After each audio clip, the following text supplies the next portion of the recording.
We could not, in good conscience, protect the most extreme elements of the settler movement as it tries to destroy the two-state solution. And we may not be able to stop them, but we cannot be expected to defend them. If the choice is one state, Israel can either be Jewish or democratic. It cannot be both.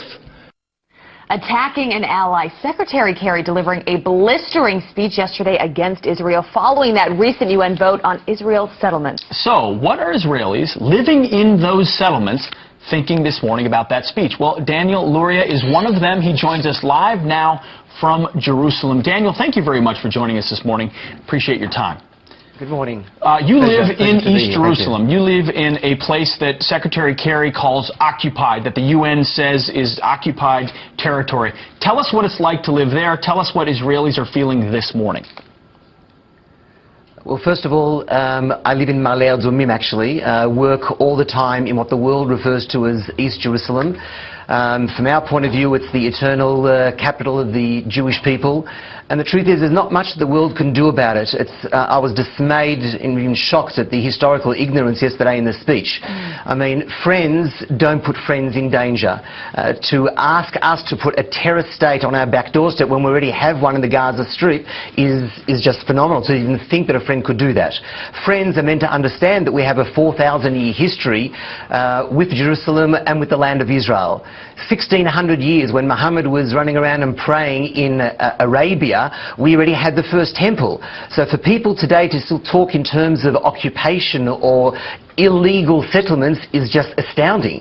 The two-state solution, in addition to that, is clearly an oxymoron. You can't have two states where one of the states wants to destroy the second state. So clearly it's no solution. I live in Ma'ale Adumim, where there's 40,000 people. It's a regular city 5 minutes out of Jerusalem.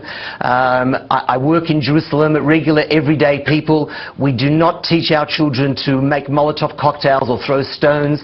There's no hate or incitement being taught or educated anywhere in our schools, and that's what we're up against. So in addition to the fact that Israel is the Jewish homeland, so it's impossible actually for us to be illegal occupiers of our own homeland, we're surrounded by millions of people that want to still see us driven into the sea. So, so why should we create a state on our back doorstep? Right, and Dan, your voice is so important this morning because where you are, that is where everyone is affected by this resolution. Help people better understand that are watching this here at home in the United States and afar.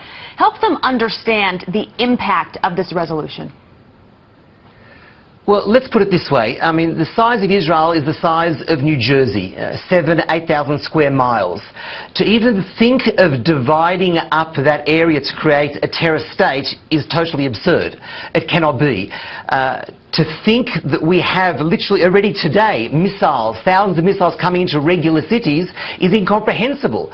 So why should we hand away our own homeland just to have more of the same people on our back doorstep? There are plenty of Arabs that may want to live in peace side by side, but there's too many that want to see the end and do not recognize even the smallest of Jewish entities. But what the world doesn't understand, maybe the Arab world doesn't understand, is we're not moving. So terror isn't going to drive us out. Sure. Daniel, I was in Israel a couple of months ago, visited Judea and Samaria, and some of these settlements in not in East Jerusalem, but throughout Judea and Samaria, the so-called West Bank. What is the biggest misconception that Americans or others have about these settlers and settlements? Well, I'm assuming, I know actually, I speak to many Americans overseas, and I think they're these little shacks on hilltops. We're talking about close to 800,000 Jews today living in Judea and Samaria and in what the world refers to as East Jerusalem neighborhoods. The Jews were actually displaced from. So if anyone is an illegal occupier, it's actually the Arabs. The Jews were kicked out in the pogroms from the city of David, from the Mounts of Olives, from the Shimon HaTzadik neighborhood, from the old Yemenite village, from the old Jewish quarter, the Muslim quarter today. Jews were the ones who were evicted, we're the ones who were displaced, and yet the world is saying that we are the occupiers. There is something warped and distorted about that thinking. Regular people, beautiful cities who are not teaching hate or incitement. Daniel, that's certainly what I saw as well, and we're very grateful. And Daniel, such an important voice to hear this morning. Thank you for being with us. Thanks for being with us.